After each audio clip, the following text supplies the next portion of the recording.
Muy buena tarde, licenciada. Quisiera saber si el grupo 8 está todo.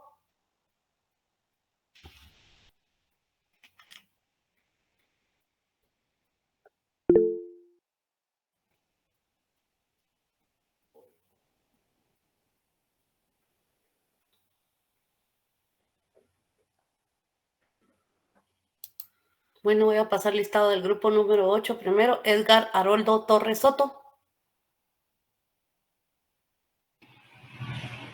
Licenciada dice que, buenas tardes, dice Haroldo que está tratando de ingresar, pero no puede.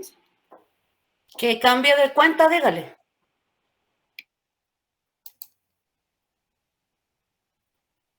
Que busque otro correo, que ponga otro correo para poder ingresar.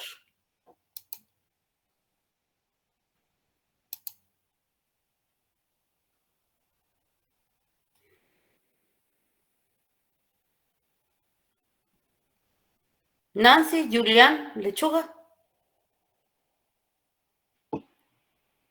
Ella me dijo que había hablado con usted ayer, Sí. licenciada. Lisbeth Maribel. Presente. Víctor Negreros. Presente, Lic. Kevin Alexander. Presente, buenas tardes. Jacqueline Suset Ramos. Buena tarde, presente, licenciada. Bueno, vamos a dar un par de minutos para que entre el compañero. Dígale, Lisbeth, por favor, que trate de cambiar mejor correo electrónico para poder ver si puede ingresar. Ya le dije, licenciada, ahorita va a intentar. Bueno, me avisan, por favor, así esperamos. ¿El grupo 9 está presente? Sí, licenciada. Álvaro Roberto García Chacach.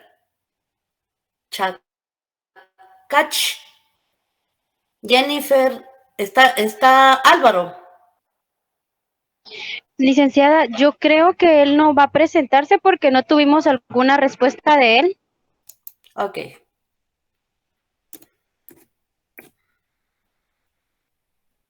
Jennifer Amilza Torres Sanik.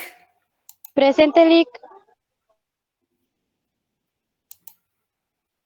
Ingrid Suset, ya la escuché. Gabriela Selene.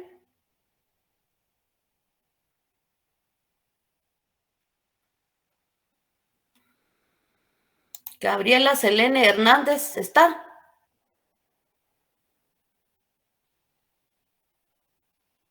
Leslie Francisca Mariela Cali. Sí, licenciada. ¿Usted es pariente de Álvaro o no? Y no. José David. Presente, licenciada. Sicán. Sí, licenciada, presente. Ok. Sí, Julia.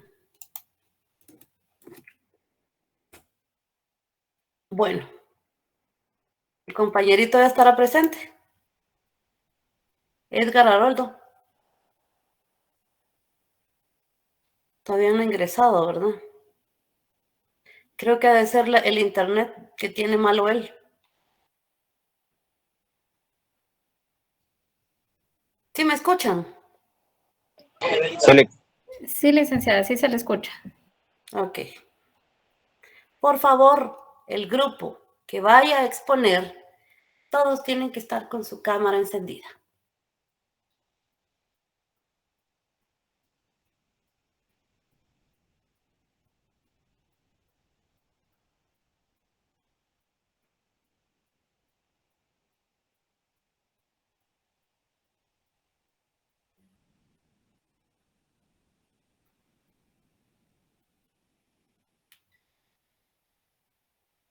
Jacqueline, ¿dónde está? Que no la veo. Licenciada, es que mi cámara no está funcionando. No sabía que tenía que conectar y tenía que Sí, encender. tienen que conectar cámara, eso yo lo dije desde el primer día. Ay, sí, es que no funciona. Aquí está Edgar Haroldo ya. Usted sabe que eso le resta puntos, que tienen que seguir indicaciones todos. Ok, licenciada. Bueno, El tiempo es de ustedes, jóvenes. Tienen media hora a partir de este momento, máximo hasta a las 3:05 para poder exponer. Perdona, no te he entendido.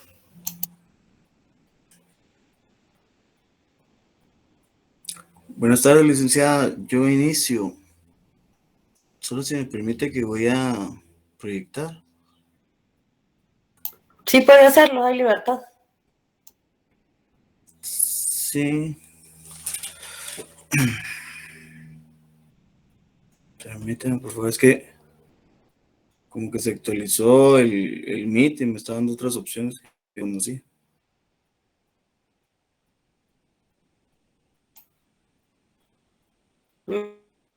Meet y Zoom creo que se actualizaron, chicos, porque a mí Zoom también hasta ahí cuando me cambió. Sí, aquí me aparece Caption Language and Translation. Sí. No lo había visto. Y no me deja pasar a la ventana. O si alguien tiene la presentación, alguien más para que la comparta, mejor.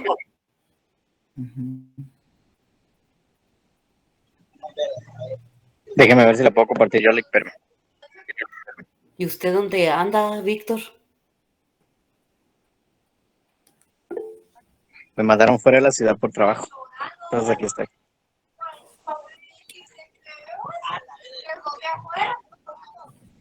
Vamos a ver.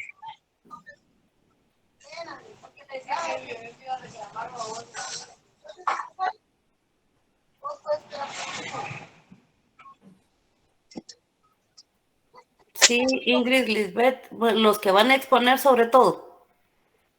No sé si mira mi presentación. Sí se ve. Ahí estamos, ¿verdad? Yo no la logro ver, pero como soy el primero, lo veo desde mi pantalla. Ahí estamos, Lick. Sí, sí se ve. Listo, voy a ver si apago mi micrófono y vuelvo a proyectar. Bueno.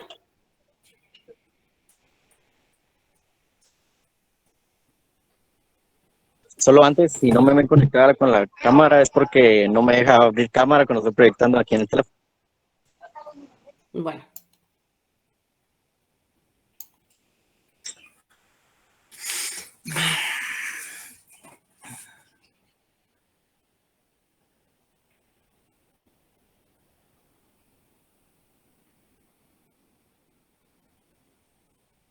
Ya estamos, Edgar, para poder iniciar. Gracias. Gracias. Yo no lo logro ver porque se está actualizando en Meet, entonces aquí lo tengo ya en la presentación. Bueno, buenas tardes, licenciada, compañeros, buenas tardes. El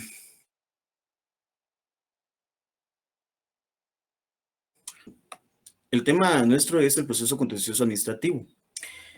Y me llamó mucho la atención, bueno, tomé como referencia a Zurdia Marroquín. Y lo tomo de referencia por la manera que a mí me parece muy sencilla de explicar precisamente el proceso contencioso administrativo. Él afirma que, digamos, la ley de lo contencioso administrativo, el decreto 119/96 del Congreso de la República, regula tres, digamos, aspectos importantes de este proceso, ¿no? Y lo divide en tres fases, básicamente. La primera es la fase administrativa, que es la resolución de peticiones. Y eso es sumamente basado en el artículo 28 constitucional, ¿verdad? Que todo guatemalteco pues tiene derecho precisamente a hacer su petición ante los órganos del Estado. Y pues evidentemente tiene que ser atendida esa petición y luego, en un tiempo prudencial que no debe exceder de 30 días, pues pronunciarse la instancia, ya sea de forma favorable o desfavorable a los intereses de quien ha hecho esa petición. Como evidentemente si es favorable, pues la persona está tranquila, digamos, pero si es desfavorable por alguna situación en especial, entonces se inicia la fase 2, digamos, o la fase administrativa, que es la de resolución de impugnaciones. Ahí, pues, el peticionario hace uso, digamos, de los recursos según sea la instancia que le haya, digamos, dado un requerimiento desfavorable, por ejemplo, el recurso de revocatoria o el de reposición. Y depende de esta situación, pues podría ser de que esta se mantenga de forma desfavorable, a tal grado de que le queda una siguiente fase, que es la fase que nos vamos a centrar evidentemente en toda esta exposición, que es la fase litigiosa. Y esa fase litigiosa, pues es, digamos, el recurso, pues se plantea el recurso administrativo, ¿no? Dentro de una vía judicial. Y se inicia, ¿ya? Como dice un plan contencioso, en este caso administrativa o tributaria, ¿verdad? Y se tendrá por finalizada esa fase al dictarse sentencia o agotar los recursos pertinentes. Entonces, me pareció a mí, digamos, una manera sencilla de poder establecer o comprender en términos muy fáciles, ¿no? Lo que es este proceso. Por supuesto, tiene una serie de características, obviamente. Precisamente del artículo 28 de derecho de petición, que precisamente todo guatemalteco goza, ¿verdad? Que puede dirigirlo de manera individual o colectiva, haciendo su petición a la autoridad correspondiente según sea el interés que tenga, ¿no? Puede ser, digamos, órgano centralizado, descentralizado o autónomo. Y en materia administrativa, pues esas peticiones deben de resolverse en un plazo no mayor de 30 días, ¿verdad? O sea, hay que, digamos, el funcionario, el empleado público se ve obligado a darle trámite a esa petición. En materia fiscal, lo que llama mucho la atención, digamos, es que si el peticionario impugna, digamos, o hace una solicitud, mejor dicho, esta pues podría no exigir un pago previo, ¿no? Pero ya en la instancia del proceso contencioso administrativo, la condición cambia, porque ahí sí ya se establece que podrían haber intereses sobre impuestos que no hayan sido pagados.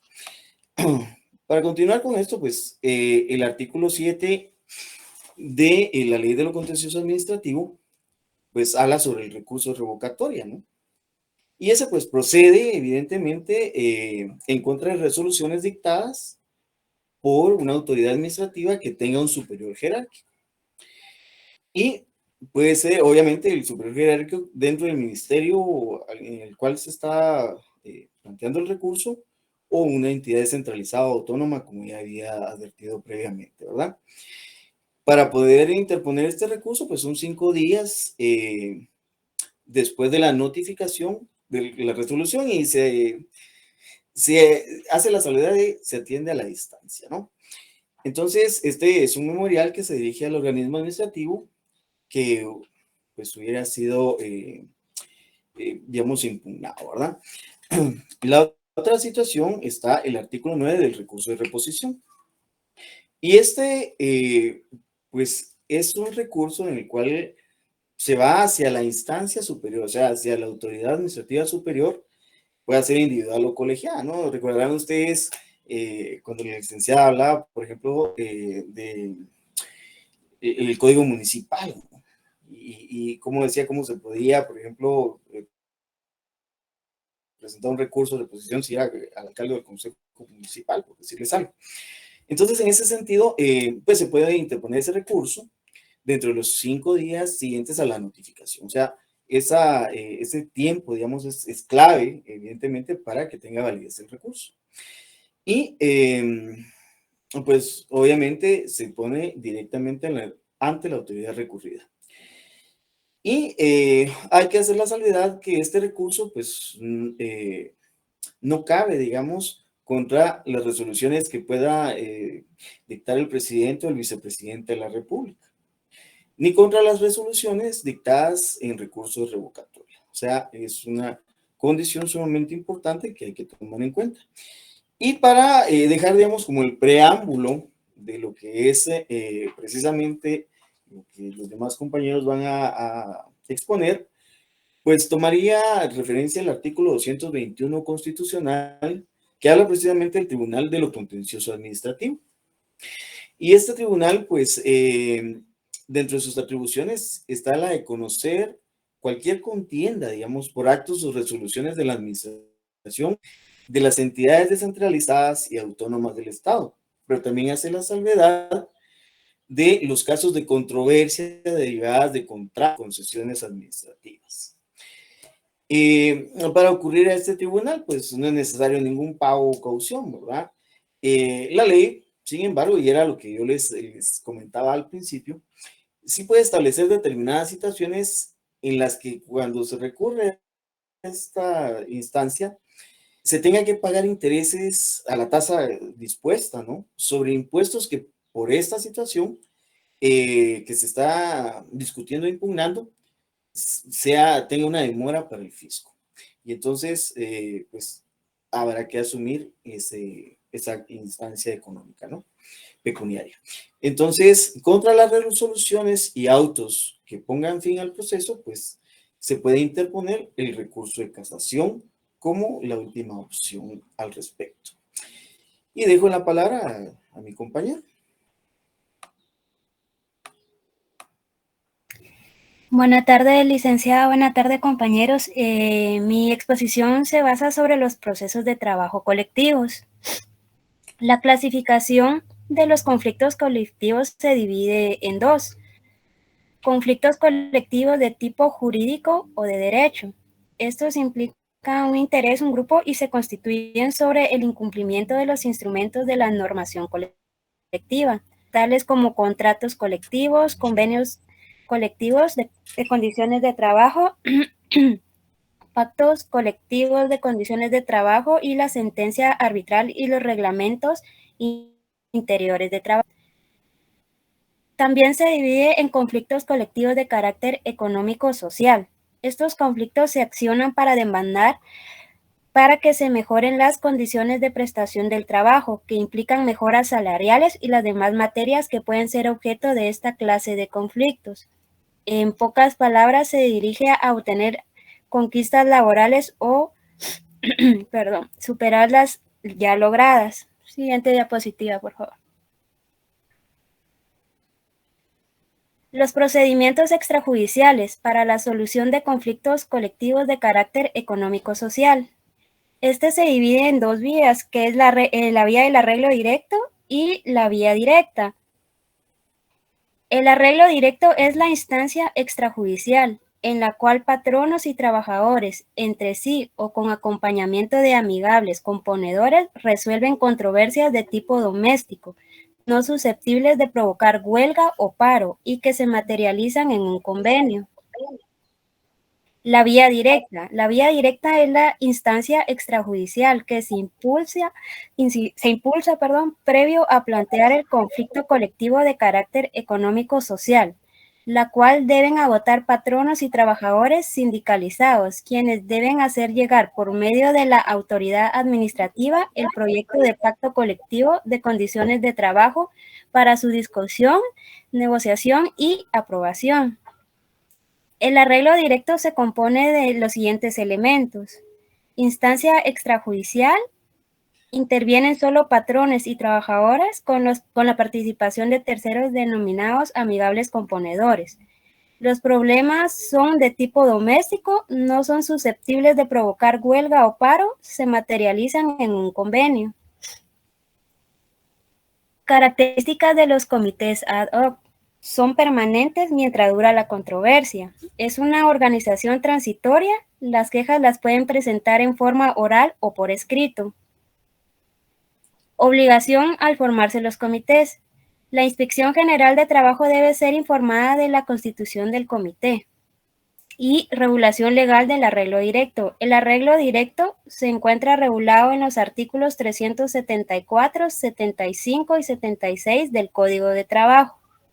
Siguiente diapositiva, por favor. La vía directa. Las características de la vía directa 1. Pueden intervenir una autoridad administrativa de trabajo o cualquier otro amigable componedor.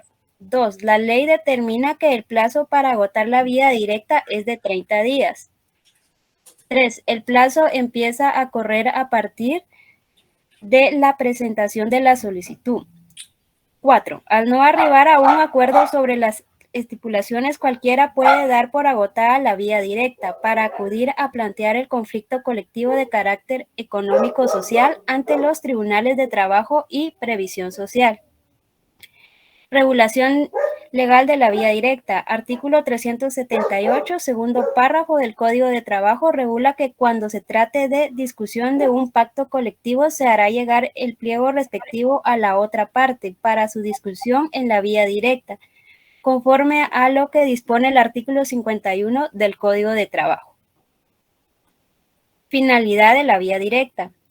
Que patronos y trabajadores sindicalizados puedan arribar a acuerdos definitivos que permitan la suscripción del pacto colectivo de condiciones de trabajo. Siguiente diapositiva, por favor. Los procedimientos colectivos judiciales de carácter económico-social son dos. El primero es la conciliación. Su objeto es buscar una unión entre las partes para que éstas adopten las recomendaciones que propone el tribunal y se suscriba un convenio que permita terminar con el proceso y con ello conjurar la posibilidad de la paralización de actividades. Su procedimiento está regulado en los artículos 382 al 393 del Código de Trabajo.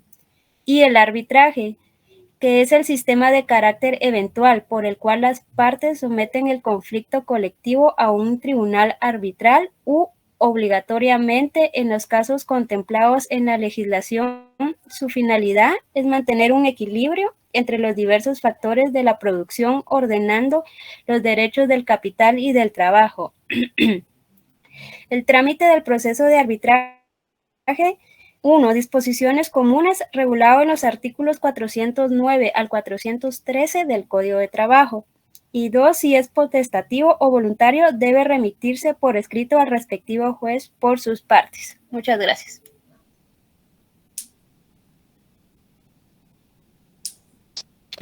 Buenas tardes, compañeros. Hoy les quiero compartir un tema sumamente importante como los procesos individuales de trabajo. Cuando platicamos acerca de los procesos individuales de trabajo, hacemos alusión o mencionamos a esa rama del derecho procesal de trabajo, el cual le va a competir o conocer y resolver los litigios de carácter personal o individuales que surjan de conflictos en las relaciones de trabajo entre patrón y trabajador.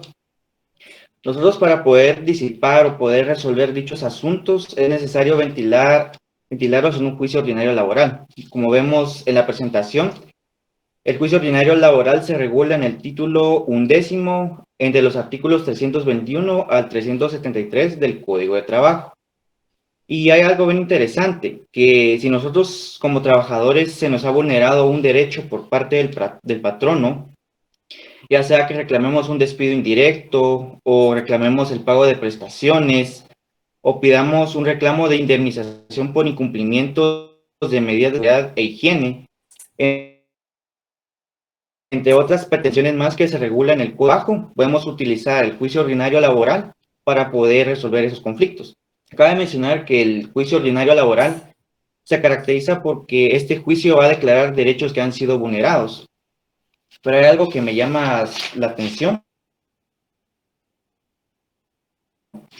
Es que no solo vulnerados de un patrón hacia un trabajador, sino que también los derechos mínimos que nos garantiza la Constitución Política y el Código de Trabajo pueden ser vulnerados también por el Ministerio de Trabajo y Previsión Social. Podemos pasar a la siguiente presentación, por favor. Sobre el Ministerio de Trabajo y Previsión Social, les quisiera platicar un poco acerca de ello y por qué los menciono. Bueno, dentro de las pretensiones que se regulan en el Código de Trabajo, nos menciona que en procedimientos en materia de previsión social podemos acudir con el recurso, podemos acudir a ventilar esos conflictos de carácter administrativo a través del juicio ordinario laboral. Y mencionamos el recurso de revocatoria de reposición. Bueno, antes de platicar de ello, El Ministerio de Trabajo y Previsión Social es una institución que pertenece al organismo ejecutivo. Este tiene como fin regular y hacer cumplir los del régimen jurídico laboral nacionales. Cuando hablamos del régimen jurídico laboral nacional, hago referencia a nuestro Código de Trabajo. El Ministerio de Trabajo y Previsión Social tiene que velar para que se cumpla el Código de Trabajo tanto para patronos y para los empleados, e inclusive para las personas que trabajan en el organismo judicial, respectivamente en materia laboral. Asimismo, ellos deben de garantizar que se cumplan las normas jurídicas laborales de carácter internacional. Cuando hablamos de las normas jurídicas de carácter internacional, mencionamos todos los convenios que han sido ratificados por Guatemala con la Organización Internacional de Trabajo, y me fundamento en lo que les expuse en el artículo 1 del Acuerdo Gubernativo 215-2022. Dentro de las funciones que tiene dicho ministerio, yo me recuerdo que son 2, pero en el artículo 3 del acuerdo que les mencioné, menciona otras funciones. El Ministerio de Trabajo y Previsión Social debe de formular políticas con respecto a la materia laboral, ya sea el aumento de salarios, buscar que se garantice las medidas de higiene y de seguridad para los trabajadores, y asimismo tiene que erradicar toda forma de trabajo infantil. Hoy sí vamos a platicar entonces acerca de recursos de revocatoria y de reposición. Dichos recursos de la vía administrativa se regulan en el artículo 275 de nuestro Código de Trabajo. Debemos de recordar algo bien importante, que este recurso de revocatoria y de reposición tiene sus lineamientos conforme al Código de Trabajo. ¿Por qué no se aplica entonces los procedimientos de la Ley de lo Contencioso Administrativo? El artículo 17 bis de la Ley de lo Contencioso Administrativo nos declara exactamente que en materia laboral y tributario se exceptúan esos procedimientos que regula la Ley de lo Contencioso Administrativo. Muy bien. Acerca del recurso de revocatoria, vamos a poner un ejemplo. Supongamos que la Secretaría de la Inspección General del Trabajo no sancionó a un patrono porque este patrono incumplió con reglas de higiene y de seguridad. Por supuesto que ese incumplimiento de la higiene y de seguridad va a afectar a un grupo de trabajadores o a un trabajador individual. Entonces, ¿qué podemos hacer en este caso? Iniciamos el recurso de revocatoria. Primero, la Secretaría de la Inspección General del Trabajo nos tiene que hacer una notificación de la resolución. Como vemos que esa resolución nos afecta a nuestros derechos laborales, entonces vamos a interponer una demanda en un plazo de 48 horas. Entonces, después de interponer la demanda, que se regulan en el artículo 332 del Código de Trabajo, él nos menciona cuáles son las formalidades de la demanda. Entonces, después de interponer la demanda en el plazo de 48 horas, se tiene que elevar lo actuado al superior jerárquico. Y ahora, ¿quién es ese superior jerárquico? Es el Ministerio de Trabajo, el superior jerárquico.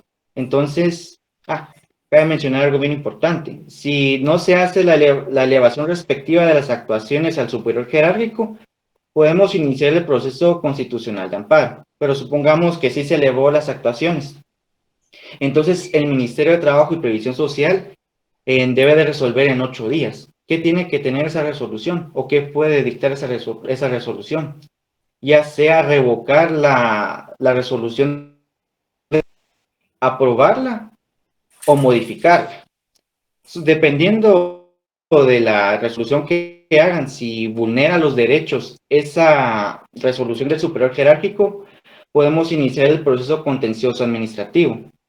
Ahora bien, si el superior jerárquico no resuelve en los 8 días, se va a entender que se agotó la vía gubernativa o la vía administrativa. Podemos pasar a la siguiente presentación, compañero. El recurso de reposición, pues, es más corto, ya que, vamos a poner otro ejemplo, supongamos que el Ministerio de Trabajo y Previsión Social, supongamos que este ministro haya hecho un acuerdo gubernativo en donde, supongamos que él va a disminuir los salarios en el sector agrícola, 500 quetzales le van a reducir al salario mínimo. Entonces vemos que esa resolución afecta a los derechos de una colectividad. Entonces procedemos entonces a interponer nuestra demanda en el plazo de 48 horas. Se tiene que resolver lo concerniente en 8 días y el ministro tiene que resolver sí o sí. Dependiendo de la resolución en forma negativa, entonces iniciamos un proceso contencioso administrativo. Este proceso contencioso administrativo se puede ventilar, como les dije anteriormente, en un juicio ordinario laboral, y me fundamento en los artículos 292, incisos D y E de nuestro Código de Trabajo. Y aquí finalizo con mi intervención y les agradezco mucho por su atención.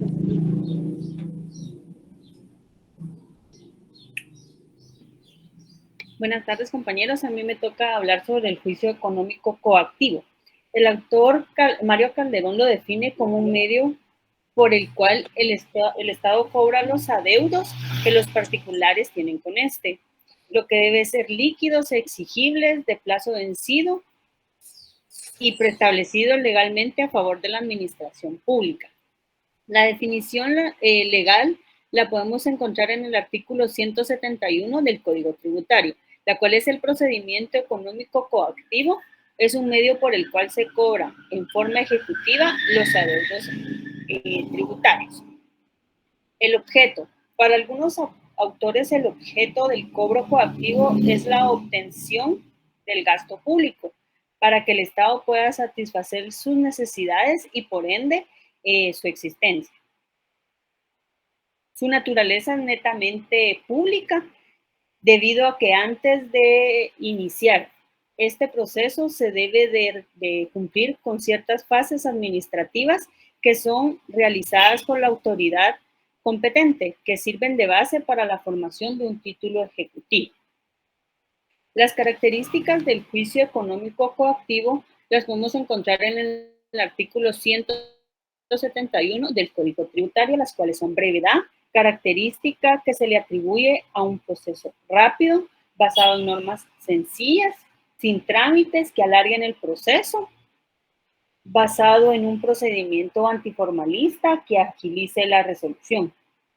Oficiosidad, debido a que siempre la administración quien impulsa el procedimiento y luego de ser promovido le corresponde al tribunal que está a cargo continuar con las fases ejecutivas, sin necesidad ni requerimiento de parte.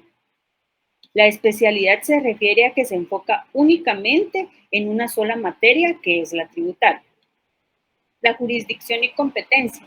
En el artículo 45 de la Ley de Tribunal de Cuentas, la jurisdicción en materia económico-coactiva se ejerce por los jueces privativos de la materia tributal en el departamento de Guatemala y por los jueces de primera instancia en el resto de los departamentos de la República.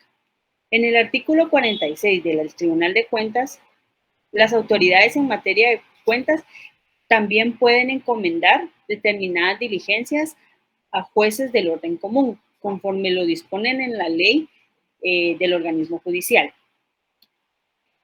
En este tipo de juicios tenemos dos instancias, como lo dicta el artículo 47 de la Ley de Tribunal de Cuentas.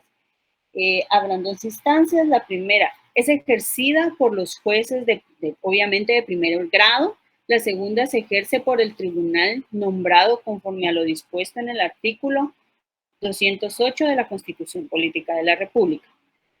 En el juicio económico coactivo no cabe el recurso de casación, ya que es el mismo es inadmisible, como lo dicta el artículo 220 de la Constitución Política de la República de Guatemala. Los elementos del proceso económico coactivo son tres, principalmente las partes, es quien pretende y frente a quien se pretende, o mejor dicho, o más ampliamente, frente a quien se reclama y quien reclama la satisfacción de una prestación. El título ejecutivo es el documento al que la ley expresamente le otorga una fuerza suficiente para obtener de los tribunales el cumplimiento de una obligación.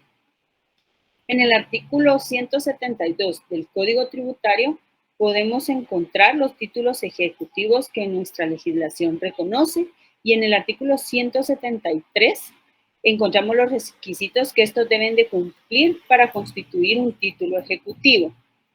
El embargo ejecutivo es importante definir qué es el embargo, ya que esta es una fase y elemento muy importante dentro del procedimiento ejecutivo coactivo. debido a que por medio del embargo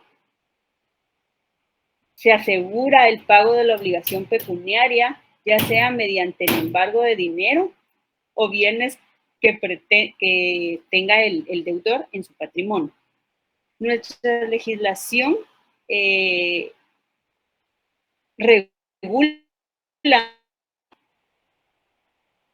embargo en el 303 del Código Mercantil. La segunda instancia regulado en el 104 del Código Tributario. De las apelaciones, no será el Tribunal de Instancia de Cuentas interpuesto el recurso. El tribunal lo concede. Si fuere procedente y elevará al tribunal al que señalará día para la vista dentro de un plazo que no exceda de 5 días, pasado los 10 días hábiles bajo la pena de responsabilidad. Acá podemos proceder que inicia por en donde el juez califica el título en que se funda en el artículo 174 del Código Tributario. Luego se audiencia al ejecutado por 5 días para que se oponga si el demandado no comparece a juicio, no se opone ni interpone excepciones, o el demandado se opone e interpone sus excepciones. Se da audiencia a la administración tributaria por 5 días, se abre prueba por 10 días y vencido el plazo para oposición o vencido el plazo de prueba, se debe dictar la sentencia en 15 días. Hasta aquí mi participación. Gracias.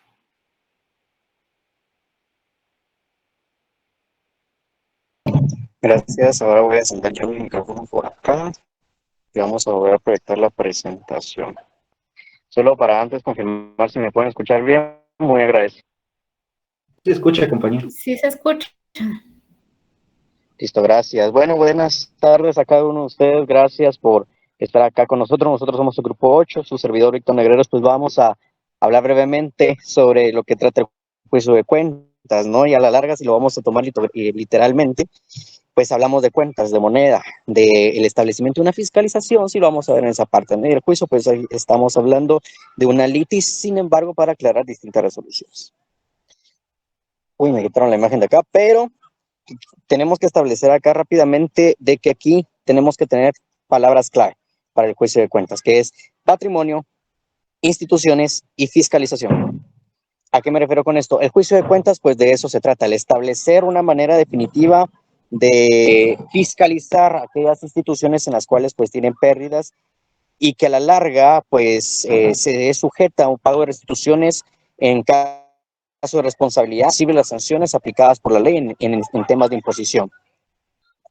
Asimismo, tenemos que tener en cuenta rápidamente el esquema de procedimiento de juicio de cuentas, y es para ello que para la materia tenemos que platicar de la ley del Tribunal de Cuentas, que es el decreto 1126 del Congreso de la República. En el artículo 56, pues hablamos de la Contraloría General de Cuentas. La Contraloría, pues recordemos de que es el ente por excelencia de fiscalización y de control de cuentas del Estado como tal, de que a la larga es quien emite un expediente al Tribunal de Cuentas. Esto está obviamente en el programa judicial y esto es parte del procedimiento como la inicialización del procedimiento de juicio de cuentas. Y es aquí donde desde el artículo 55 del referido ley, del referido decreto y de la referida ley, pues inicia en 4 pasos para que lo podamos comprender mejor. Paso 1, la interposición de expedientes de la Contraloría General de Cuentas a el Tribunal de Cuentas como tal. El paso 2 como tal, pues ya estamos hablando de la audiencia por 15 días a las partes interesadas. Esto ya nos vamos al artículo 71 de la ley del Tribunal de Cuentas. Esto en aras de emitir las notificaciones, las citaciones y por ende que el Tribunal de Cuentas pues ya implemente y obviamente la defensa los distintas discusiones en las cuales pues se va a implementar este procedimiento. Y aquí nos vamos al paso 3, establecido en el artículo 73 de la ley del Tribunal de Cuentas, que aquí al tribunal pues ya se fue el protagonista de que puede abrir a prueba el juicio. ¿A qué se refiere con esto? A que ya se puede interponer los medios de prueba. Esto en plazo de otros 15 días como tal, Esto para poder ya implementar una buena resolución y por ende también un efectivo procedimiento para y regreso a la primera diapositiva de la restitución o la aplicación de sanciones conforme a la ley. Y si nos vamos ya al último paso, al paso número 4, al vencimiento del plazo, al vencimiento del tiempo transcurrido basado en ley, el artículo 74 de la Ley del Tribunal de Cuentas, pues dicta sentencia. El Tribunal de Cuentas dicta sentencia después de haber pasado el plazo de audiencia a las partes interesadas, el plazo de prueba juicio, si en caso fuese necesario, según el paso número 3, pues es muy importante implementarlo. Entonces, estos son los 4 pasos que podemos tener en cuenta para comprender mejor la esquematización, perdón si no lo pronuncio bien, del procedimiento de juicio de cuentas. Hablemos de la organización y de la jurisdicción. Y centrémonos en la organización. Me disculpo por la distorsión del texto. Si necesitan el material de apoyo, con muchísimo gusto se los puedo proporcionar más adelante. Pero aquí hablemos de la organización del Tribunal de Cuentas. Y aquí voy a citar a mi compañera, pero tenemos que tener en cuenta de que se integra de la siguiente manera: 3 jueces propietarios y 3 jueces supremos suplentes por el Congreso de la República. ¿Por qué propietarios? Podemos definirlo como una similitud de literatura a considerar jueces titulares del Tribunal de Cuentas como tal. Y ya pues los suplentes pues ya sabemos que son los sustitutos de los jueces titulares. Estos obviamente pues son electos por una comisión de postulados por una comisión de postulación, y ya el Congreso de la República pues ya elige a quienes mandar a estos jueces. Pero el primero de los nombrados como tal, ¿a qué me refiero con esto? A la primera personita que elija el Congreso de la República, pues este es el que será el presidente del Tribunal de Cuentas. Así de sencillo. Y pues aquí el Tribunal de Cuentas pues cuenta con distintas dependencias, ya sea la Secretaría, el Departamento de Estadística y Archivo, y también es muy particular de que ellos también tienen la potestad de crear distintas dependencias siempre y cuando fuesen necesarias para el mejoramiento de sus funciones. ¿A qué me refiero con esto? Si ellos necesitan una sección de redes, una sección de comunicación, de multimedia y todo eso, pues ellos tienen la potestad siempre y cuando fuese necesaria, pero también es muy importante establecer si el presupuesto asignado para el referido tribunal, pues en pocas palabras alcanza, ¿no? Porque recordemos de que toda entidad del Estado está sujeta a fiscalización por la Contraloría General de Cuentas. Hablemos de la jurisdicción en materia de cuentas, y aquí quiero que tengamos 2 palabras claves muy importantes, que es privativa e improrrogable. Privativa porque se encarga de la restitución y de aplicación de sanciones en materia de cuentas, en materia monetaria. E improrrogable porque es importantísimo que se establezca en los plazos que establece el tribunal y en los plazos de pagos, y lo vamos a ver un ejemplo concreto de la cancelación de la deuda. Aquí tenemos que irnos al artículo 220 de la Constitución Política de la República, de que la función judicial del Tribunal de Cuentas como tal, pues existe en primera instancia y en segunda instancia de cuentas. ¿A qué me refiero con esto? La jurisdicción en materia de cuentas se ejerce por distintas formas. Primero, por un tribunal integrado como lo establece el artículo 34 del decreto 1126, que estábamos hablando de la Ley del Tribunal de Cuentas. Pero aquí también hablamos por los jueces de primer grado y por los jueces de primera instancia en los departamentos de la República. ¿A qué me refiero con esto?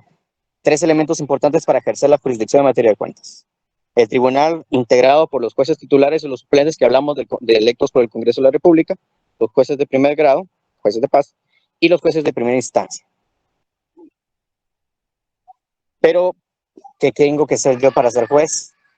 Pues obviamente los necesarios taxativamente integrados en el artículo 36 del decreto 1126 del Congreso de la República. Entre ellos, pues recordemos de que tenemos que ser abogados y notarios, colegiados, activos, con 5 años de ejercicio profesional. Pero también tenemos prohibiciones, porque estos también están establecidos en el artículo 37 de la Ley del Tribunal de Cuentas, donde se refiere expresamente a las limitaciones que tiene tanto la competencia como la titularidad del ejercicio profesional de los jueces en materia de cuentas. Y es así como el grupo 8, integrado por su servidor, Kevin Q, Edgar Aroldo, Suset y demás compañeros, pues hemos presentado la presente exposición, esperando sea de su agrado, atendiendo dudas y comentarios en el tiempo estipulado por la catedrática para poder ampliar más la información. Así que muchísimas gracias.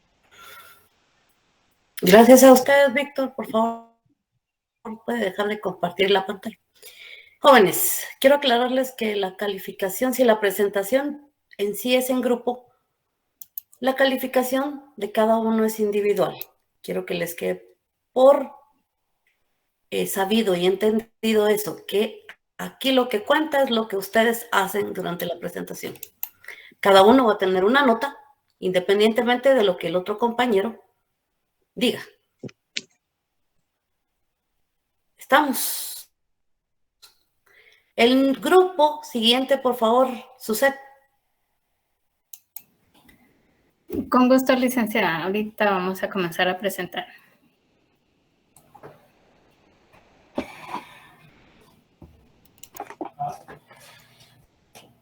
En lo que empiezan los compañeros a la presentación, los más de la mitad que ya tienen ganado el curso. También quiero que hagan su mejor esfuerzo para sacar una mejor nota. Y al finalizar, como les dije, tomaré la decisión de qué voy a hacer. Si les vale por 10 puntos o por los 30 puntos. Eso no quiere decir que van a sacar los 30, por supuesto, sino que se les va a calificar o se les calificaría sobre 30 puntos. ¿Estamos de acuerdo? Sí, Ligda. Está bien, Ligda.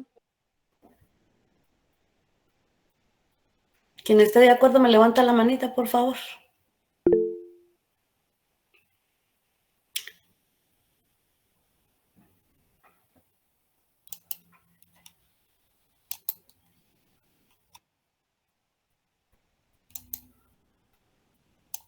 Bueno, quiero comentarles que cuando se graba la clase, obviamente, aparecen quienes están en línea.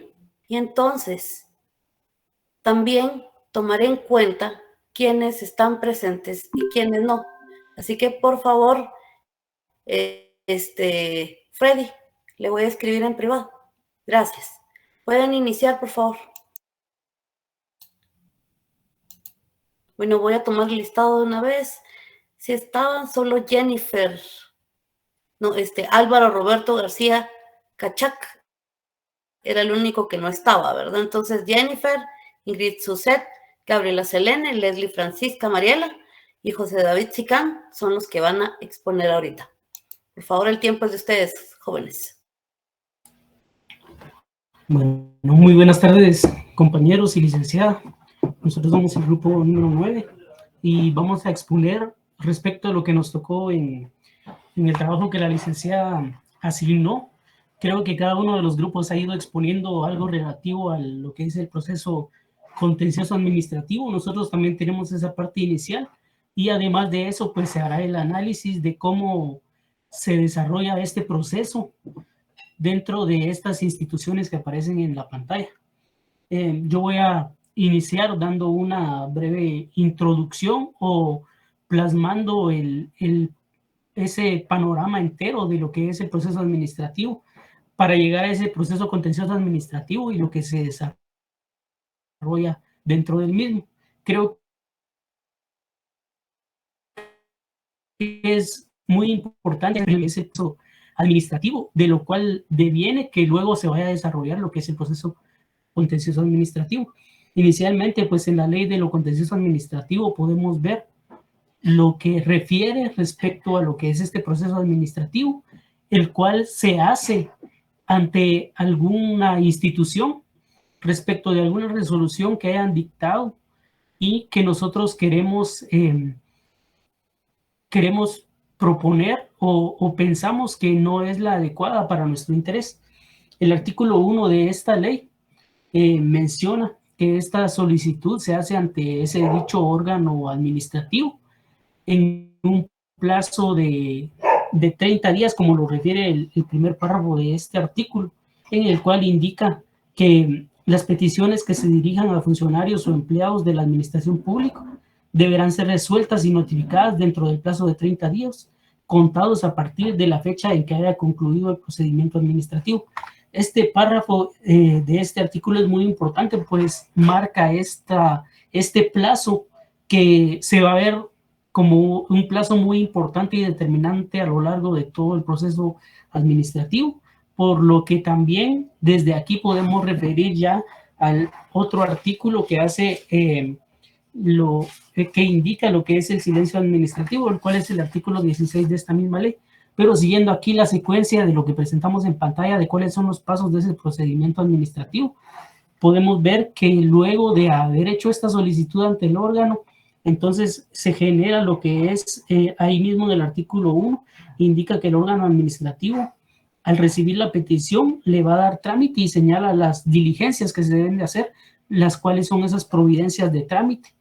Y posterior a eso, pues ya teniendo esa solicitud, indicando las providencias de trámite por medio del órgano, se hace lo que es la notificación, lo cual aparece regulado en el tercer párrafo de este artículo, que es en la última línea, cuando dices, cuando se haga por escrito, la dependencia anotará día y hora para la presentación. Entonces, posterior a esta fase, que es lo de la notificación, se llama a la formación del expediente, lo cual está regulado siempre en el artículo número 1 de la Ley de lo Contencioso Administrativo, pero lo está indicando en el párrafo 2, en donde dice luego de lo que veníamos leyendo, deberá señalar las diligencias que se realizarán para la formación del expediente. Entonces ahí, luego de formar el expediente, ya teniendo esta base, entonces entra este asunto a ese estado de resolver y permanece ahí por 30 días. En esos 30 días pueden ocurrir dos cosas. La primera es el silencio administrativo, que está regulado en el artículo 16, lo cual pues ya sabemos nosotros a cabalidad que es esa falta de pronunciamiento del órgano al cual estamos haciendo la solicitud. Entonces, al no responder, se genera eso que es el silencio administrativo. O puede ocurrir otra cosa también, de que este órgano no resuelve y no se pronuncia al respecto de la petición que se está haciendo, y tampoco nosotros ya no hacemos ninguna solicitud respecto al tema que estamos planteando. Entonces, transcurridos 6 meses, nos indica ahí el artículo 5 de la Ley de lo Contencioso Administrativo, que lo que ocurre es el archivo, que dice: se archivarán aquellos expedientes o trámites en los que los administrados dejen de accionar por más de 6 meses. Ahora bien, si dentro de estos 30 días el órgano administrativo responde, entonces se da lo que es la resolución, lo cual mencionamos aquí en esta diapositiva como el último paso para ese procedimiento administrativo, que es como una fase inicial, lo cual va a ir dando lugar a lo demás. Dentro de esta resolución que ya emite el órgano a lo que nosotros hemos planteado como una resolución que requerimos, se pueden dar dos cosas, ¿verdad? Que aún esa resolución no sea adaptada a las necesidades o a la solicitud que nosotros hacemos, entonces se pueden dar dos cosas ahí que pueden ser el planteamiento de recursos. Entonces voy a pedir que puedan cambiar la diapositiva. En la Ley de lo Contencioso Administrativo nos indica que hay dos recursos que son importantes, a los cuales voy a hacer alusión en este momento. Principalmente, si ponemos atención acá, el recurso de revocatoria y el recurso de reposición en su proceso son similares, con que nosotros lleguemos a entender ante qué órgano o ante qué autoridad se presenta cada uno de estos, entonces podremos saber cuál es la diferencia que hace que se esté utilizando el de revocatoria o el de reposición. Inicialmente el recurso de revocatoria, que está regulado ahí en el artículo 7 de la Ley de lo Contencioso Administrativo, nos indica que este se va a interponer ante un superior jerárquico. Pero tenemos que entender algo, ¿verdad? Dentro del órgano al cual nosotros estamos haciendo esta petición para que se revoque ante una resolución que haya dictado, nosotros la presentamos ante esa misma autoridad, y entonces se produce lo que es este paso que nosotros mencionamos como punto número 2 en esta diapositiva, que es la alzada.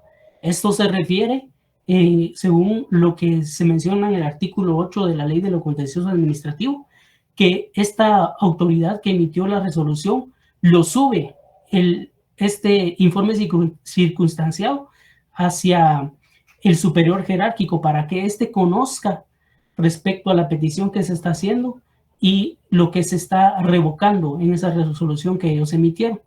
Entonces, agotado este segundo paso, se procede a lo que es la situación de las audiencias, las cuales regula este artículo 12 y 13 de la Ley de lo Contencioso Administrativo, que estas se promoverán o se desarrollarán en el plazo de 5 días. Para esto se llama a los interesados, al órgano asesor y a la Procuraduría General de la Nación, quienes acudirán a estas audiencias. Posterior a esto, ya habiendo agotado estas audiencias, entonces se procede a este paso que la ley permite que se pueda hacer y se regula en el artículo 14 de la Ley de lo Contencioso Administrativo, que la autoridad que conoce el recurso tiene la facultad para ordenar, antes de emitir una resolución respecto a la petición que se está haciendo, puede tener un plazo de 10 días, los cuales puede hacer las diligencias que considere necesarias para poder entonces llegar a ese punto en donde se menciona esas diligencias para mejor resolver. Agotado este paso, entonces ya ocurre lo que es la resolución, que esta debe ser emitida en un plazo de 15 días. Entonces, si podemos analizar y ver acá lo que presentamos en pantalla, estos 5 pasos que tiene el proceso en cuanto a un recurso de revocatoria, y vamos a analizar ahora lo que es el recurso de reposición. Podemos cambiar de diapositiva, por favor. Podemos ver que aquí aparecen esos mismos pasos, solamente ahí están equivocados los numerales, pero aquí se quita uno, que es ese segundo paso que en el recurso de revocatoria se hace lo que es la alzada. Porque entonces este recurso, que es el recurso de reposición, se interpone ante la misma autoridad, que ya tendría que ser la autoridad superior jerárquica. Ante ella misma se interpone este recurso y este tiene un plazo de 5 días para poder interponerse según lo que establece el artículo 9 de la Ley de lo Contencioso Administrativo. Y luego, si nos damos cuenta, continúa con todos los otros pasos que ya se habían establecido en el recurso de revocatoria, lo cual es la citación a audiencias, que es en un plazo de 5 días establecidos en los mismos artículos 12 y 13 de la ley, y se llama a esas audiencias a los mismos que son los interesados, al órgano asesor, a la Procuraduría General de la Nación, y luego de esto, agotadas las audiencias, se procede a lo que son las diligencias para mejor resolver, que puede hacer uso la autoridad para tener 10 días de lapso para hacer esas diligencias y posteriormente tener el plazo de los 15 días para ya establecer lo que es la resolución respecto a este otro recurso. Ahora bien, esto que hemos mencionado, que es el proceso administrativo y los recursos que se plantean, esto va como un previo para dar paso luego a lo que es el proceso contencioso administrativo. Y por eso hacíamos necesario hacer este breve repaso así rápido de lo que son estos pasos previos para dar inicio a lo que es un proceso contencioso administrativo, porque agotado esto es que se puede pasar a lo que es entonces el proceso administrativo, lo cual ahora les voy a presentar en la siguiente diapositiva. Esto quizás es a grandes rasgos, y como mencionaba, todos los grupos hemos tenido que ir viendo lo que es el proceso contencioso administrativo, quizás con generalidades, pero acá hay un breve resumen de lo que por pasos se va agotando en este procedimiento de contencioso administrativo. Entonces, podemos leer en el artículo 19 de la Ley de lo Contencioso Administrativo, que establece lo que es la procedencia, desde dónde es que viene este procedimiento para que se pueda llegar a este punto de que ya se establezca este proceso contencioso administrativo. Y el artículo 19 nos establece que este procede del caso de contienda por actos y resoluciones de la administración y de las entidades descentralizadas y autónomas del Estado, o en los casos de controversias derivadas de contratos y concesiones administrativas. Es lo que podemos ver desde dónde es que viene, pero previamente ya hemos tenido que agotar todo lo anterior que hemos visto, que es el proceso administrativo. Entonces, podemos analizar cuáles son estos pasos que tiene. también es importante saber que la interposición o la petición ante una autoridad para que se dé por iniciado el proceso contencioso administrativo se debe interponer en un plazo de 3 meses, según lo que nos indica el artículo 23 de la Ley de lo Contencioso Administrativo, que dice que es de 3 meses contados a partir de la última notificación de la resolución que concluyó el procedimiento administrativo. Podemos ver ahí que es muy importante eso que mencionábamos, que se debe agotar el procedimiento administrativo para dar ya el inicio a esto, que es el contencioso administrativo. Entonces, ya ubicados acá, podemos ver entonces que inicia este proceso contencioso administrativo, como todos los procesos, con una demanda, la cual se establece en el artículo 28 de la Ley de lo Contencioso Administrativo, todos los requisitos que debe llevar esta demanda para que sea aprobada. Posterior a esto, el artículo 30 y 31 de la Ley de lo Contencioso Administrativo nos menciona que se debe hacer un análisis de lo que se está presentando en la demanda, y eso se menciona como una primera fase del examen de forma y resolución. Entre las cosas más importantes que menciona ahí es de que se debe analizar si el memorial presenta algún error o alguna deficiencia, que eso en el artículo 31 es donde podemos leer si el memorial de demanda presenta errores o deficiencias que sean subsanables. Se señala plazo para que el demandante pueda corregirlos y así dar paso al trámite que se está requiriendo en un proceso contencioso administrativo.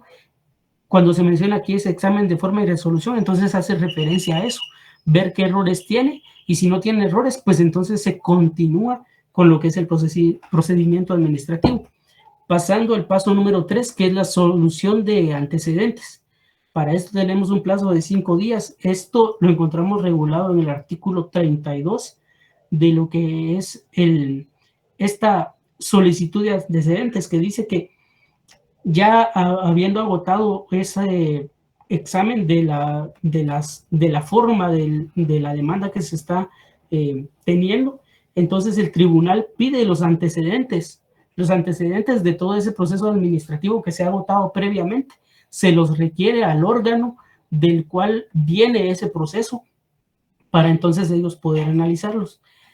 Esa solicitud, entonces, es este paso número 3 que está indicado ahí en el primer párrafo del artículo 32, y el paso 4, que es la remisión de antecedentes, para lo cual se tiene 10 días, que son los que puede tener el órgano para poder ya transferir a la autoridad que está conociendo el proceso contencioso administrativo, lo cual se indica en este punto número 4, que son la remisión de antecedentes, regulado en el segundo párrafo del artículo 32 de la misma ley. Y entonces ahí menciono otra vez examen de forma y resolución, que debe ser en 3 días. Entonces eso está regulado en el artículo 33 de la ley, que entonces ya el tribunal, teniendo este expediente, teniendo estos antecedentes, él examina la relación de estos antecedentes con la demanda que se está haciendo, y si la encuentra arreglada a derecho, o sea que procede poder desarrollar este proceso contencioso administrativo,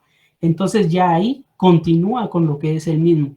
Entonces, luego de este examen de forma y resolución, para lo cual tiene 3 días, como indica aquí el tribunal, para poder analizar si es compatible la demanda, el requerimiento que se está haciendo con los antecedentes que tiene el procedimiento administrativo. Pasamos a lo siguiente, que está en la otra diapositiva, que entonces ya el tribunal viene y hace el emplazamiento.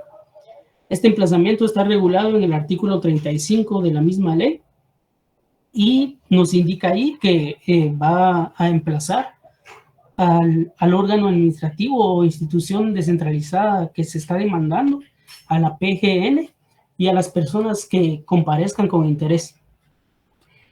Esto dice que se va a citar audiencias, y esas audiencias se van a dar por un plazo común de 15 días. O sea, son 15 días para todos estos que han sido emplazados al proceso.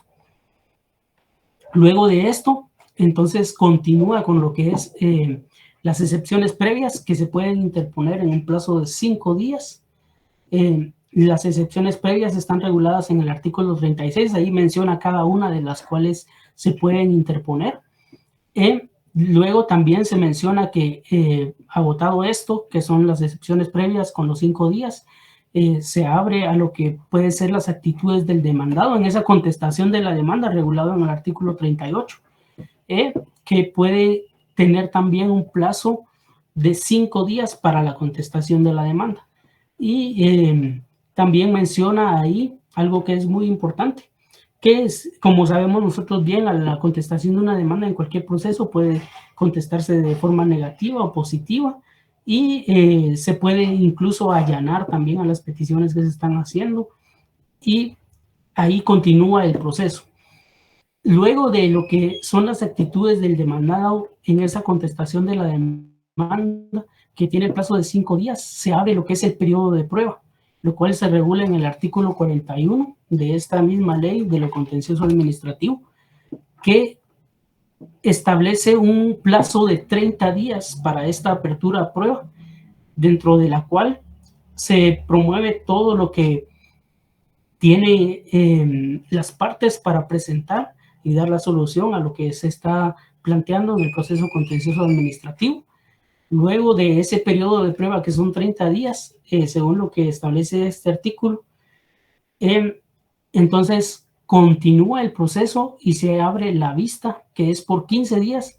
Esto está regulado en el artículo 43 de la Ley de lo Contencioso Administrativo, y también lo que establece en la Ley del Organismo Judicial en el artículo 142. Agotada la vista, entonces igual aquí tiene el tribunal esta forma de poder tener otro tiempo para analizar y resolver de la mejor manera, emitiendo este auto para mejor fallar, que se establece en el artículo 44 de la misma Ley de lo Contencioso Administrativo. Y posterior a agotados estos 10 días del auto para mejor fallar, se procede a lo que finaliza con el proceso contencioso administrativo, que es emitir esa sentencia en un plazo de 15 días. El plazo también está regulado en el artículo 45 de la Ley de lo Contencioso Administrativo y en el 142 de la Ley del Organismo Judicial. Entonces, estos son los pasos así uno tras otro, con los plazos establecidos por cada uno de ellos y con los respectivos artículos que regulan cada uno de estos pasos que tienen el agotamiento dentro del proceso contencioso administrativo. Esta es la fase inicial, a lo cual ya con esta información mis compañeras continuarán ya hablando respecto a cómo se aplica esto en las instituciones que nos tocó a nosotros desarrollar dentro del trabajo que realizamos. Entonces, procedemos. Permítanme un segundo, José David. Muy bien. Si llega a la hora y los demás se deben de despedir, que se vayan los demás a su otra clase, pero solamente quedan aquí el grupo que expuso anteriormente y ustedes, por favor. Espero me hayan escuchado el grupo de Víctor Negreros. Muy bien, entonces ahí las compañeras van a continuar y mencionar cómo es que se aplica esto en las instituciones que mencionamos al principio. Gracias. Les voy a dar 5 minutos a cada una.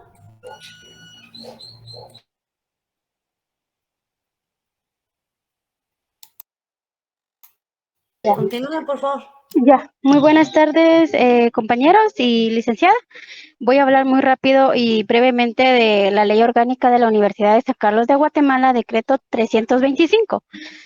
Algo muy importante dentro de la universidad es hablar también de la autonomía de la Universidad San Carlos de Guatemala, como una auténtica conquista universitaria, que el pueblo de Guatemala constituyéndose en la principal fortaleza de la universidad para el desarrollo de su marco político, legal, organizativo, institucional, así como para el efecto cumplimiento de su misión, por lo que se considera importante el fortalecimiento según el artículo 82 de la Constitución Política de la República en la sección quinta denominada Universidades en la Constitución Política.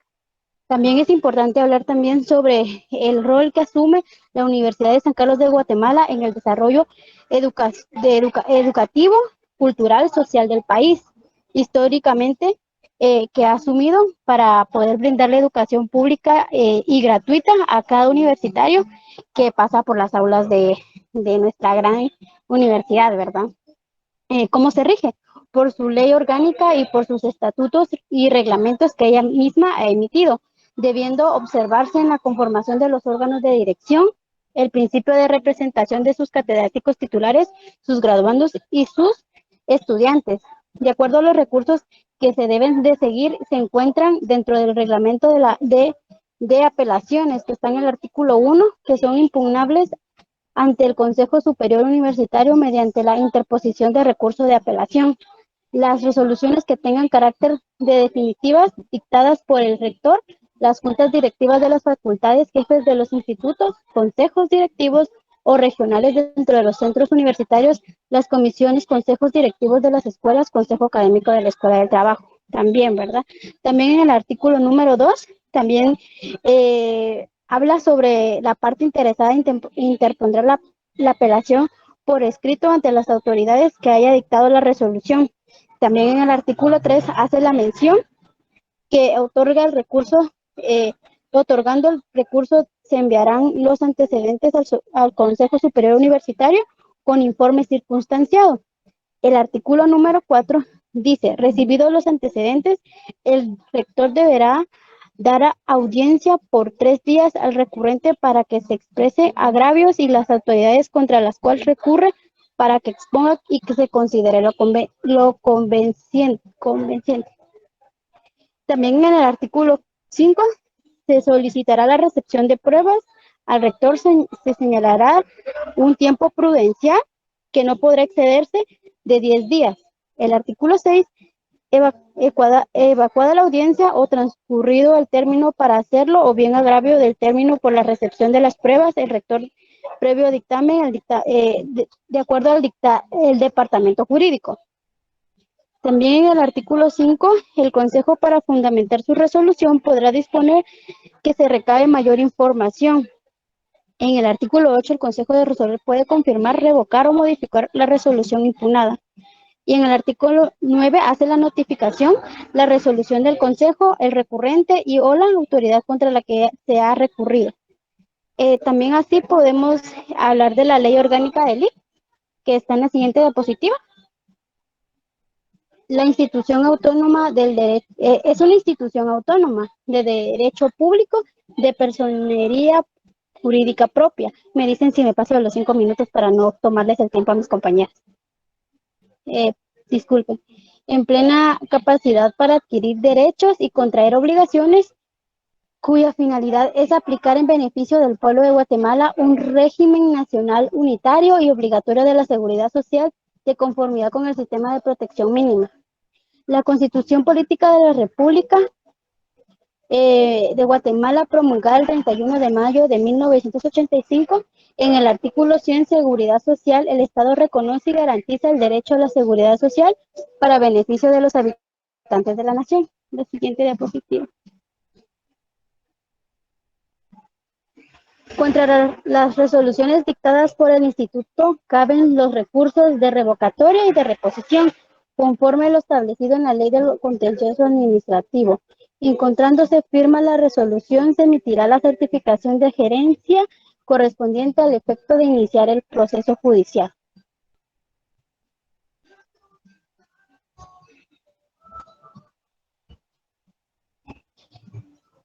Muchísimas gracias a cada uno y disculpen por hablar un poco rápido, pero es que como ya se nos acortó el tiempo y no quisiera tomarle tiempo a mis compañeros. Muchísimas gracias, licenciada, y a los compañeros que pudieron quedarse todavía.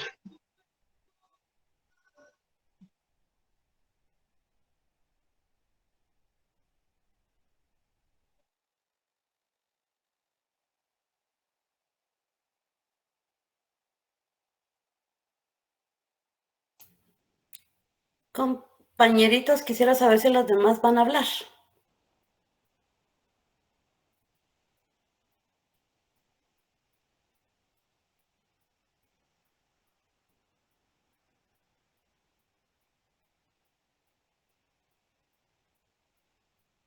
No sé si me escuchan.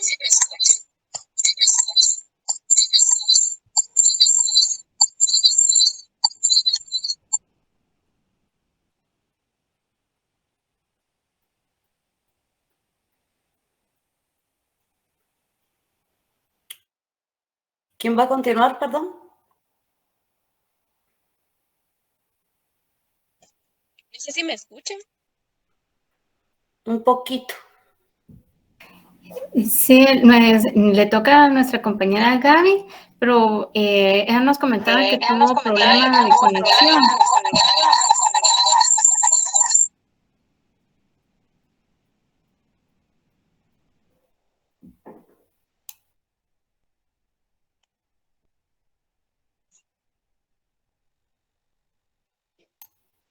Si Gabriela no puede pasar ahorita, que pase alguien más y de último la dejan a ella, por favor.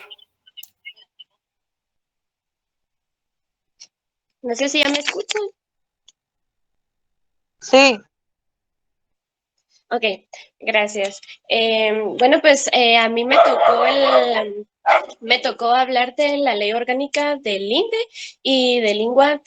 Del INDE se podría decir que es el Instituto Nacional de Electrificación. ¿Qué quiere decir esto? Que es un instituto de carácter descentralizado, ¿verdad? Tiene la obligación el Estado de dictar las medidas que tengan como objetivo lograr el desarrollo y reutilización de los recursos naturales aprovechables como fuente de energía eléctrica. Y encontrando en la actual legislación que ya no satisface todas esas necesidades, ¿verdad? Hay poblaciones rurales que no tienen electrificación, ¿verdad? Entonces, se podría decir de que estamos muy bajos en esos recursos, entonces viene a interponerse este instituto para la mejora de ese recurso que tanto es necesario pues actualmente, ¿verdad? Es necesario recaudar la ley de la creación del Instituto Nacional de Electrificación, o sea, aquí viene el INDE, ¿verdad? El desarrollo sostenible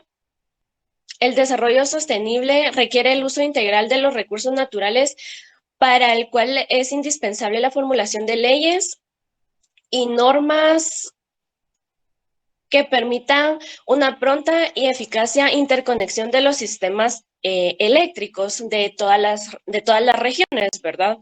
Que hasta el momento se han aprovechado en la misma para los recursos hidráulicos del país, en generación de la energía eléctrica. Ahora bien, no sé si pueden pasar a la otra, disculpen. Ahora acá viene que se necesita desarrollar el desarrollo socioeconómico y que esto debe hacerse sobre la base de la inversión privada en el sector eléctrico del país, con fin que el gobierno no desvíe sus escasos recursos, ¿verdad? Como lo que hablaba anteriormente, ¿verdad? Que estamos en muchos escasos recursos y de electricidad, ¿verdad? Y atendiendo las áreas de mayor prioridad social, como la rural, ¿verdad?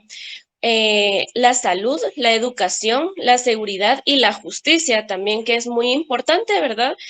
Es preciso revisar y modificar las leyes vigentes para adaptarse a los procesos establecidos en la Constitución Política de la República de Guatemala, a la necesidad de electrificar el país para lograr el desarrollo económico de la equidad social. Siguiente diapositiva. Ahora bien, hablaré un poco del Instituto Nacional Guatemalteco de Turismo, ¿verdad? Este instituto también es una entidad estatal descentralizada con personalidad jurídica para adquirir derechos y contraer obligaciones con patrimonio propio. Hablando sobre los recursos que indicaba nuestro compañero, ¿verdad? De revocatoria y reposición, estas leyes que estaba mencionando el Instituto Nacional Guatemalteco de Turismo y el anterior, ¿verdad? Estos no requieren o sea, se establecen de que no es tan necesario la vía administrativa, ¿verdad?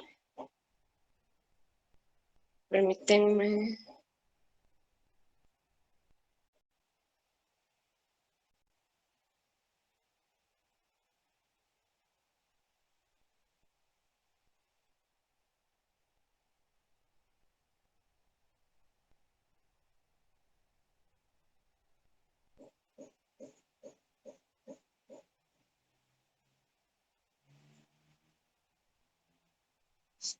Ok, perdón, no sé si ya me escuchan. Ok, en el contenido de la ley, de estas dos, ¿verdad? De las leyes orgánicas que se mencionaban, los recursos de revocatoria y reposición que se establecen en el reglamento para la aplicación del decreto 1711 del Congreso de la República y ley orgánica del Instituto Guatemalteco de Turismo, establecen en contrarresoluciones del director imponiendo sanciones. Aquí caben los recursos administrativos, los que mencionaba el compañero anteriormente, que serían los de reposición y revocatoria por la ley de lo contencioso administrativo. Muchísimas gracias.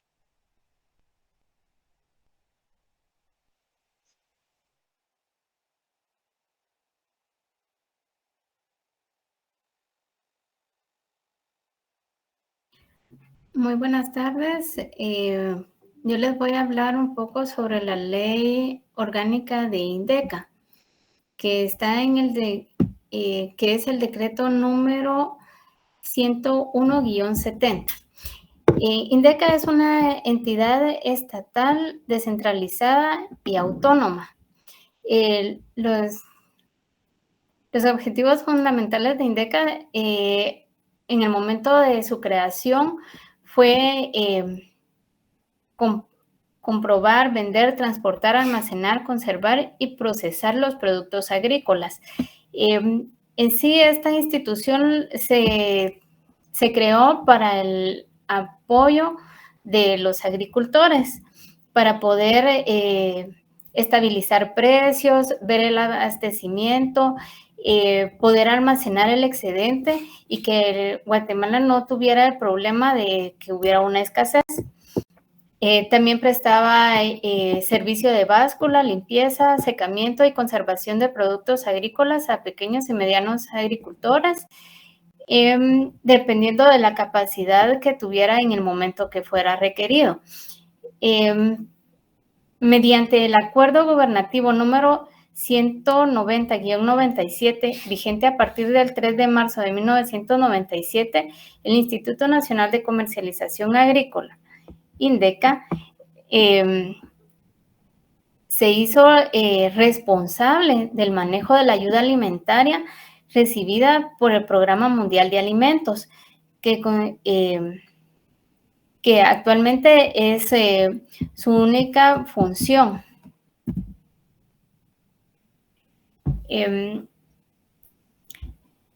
El financiamiento de INDECA depende de la asignación presupuestaria que le da el gobierno central a través del Ministerio de Agricultura, Ganadería y Alimentación, utilizando el SICOIN web para el registro de las operaciones presupuestarias y de tesorería, por lo que los reportes que genera este sistema constituyen el principal insumo para las auditorías, que se utiliza como fuente de evidencia y para la aplicación de las pruebas sustantivas y de cumplimiento. En el artículo 241 de la Constitución Política de la República establece que la Contraloría General de Cuentas debe auditar la ejecución presupuestaria de las entidades que conforman el sector público no financiero. En esta cabe mencionar que INDECA es una de las instituciones de las que a la que se debe auditar, para emitir opinión y presentar el informe correspondiente al Congreso a más tardar el 30 de mayo de cada año. no, la ley no establece un recurso, su ley orgánica no establece un recurso específico para poder interponer en esta institución. Entonces, sabemos de que si tiene un superior jerárquico y se va a regir por la ley de lo contencioso administrativo aplicando el recurso de revocatoria. Ahora les voy a hablar un poco acerca del INTECAP, que es el Instituto Tecnológico de Capacitación y Productividad. En su ley orgánica establece que es un órgano que está en capacidad de difundir tecnología de punta, proporcionando conocimiento teórico y práctico para que en Guatemala se desempeñen eficientemente las diversas ocupaciones y oficios. Tiene como propósito contribuir a acreditar la producción de las empresas con un mínimo de tiempo, bajo costo y con los mismos recursos y superando la calidad de los productos que ofrecen. Como primer punto, cabe mencionar que el orden organizacional de su estructura en el artículo 12 de la misma ley orgánica nos establece que como su órgano superior va a estar la junta directiva, el consejo consultivo, la gerencia, las unidades de investigación o coordinación, departamentos, secciones y oficinas que serán necesarias y que la junta directiva establece en su organización fundacional. En el contenido de su ley orgánica no se mencionan los recursos de revocatoria y reposición, pero en materia administrativa hay un orden jerárquico definido dentro de la institución y es aplicable a los mismos. Les deseo a todos y todas una muy buena tarde. Vamos a proseguir con nuestro tema que hemos estado abordando ya en esta segunda sesión, que es lo relativo a los procesos especiales.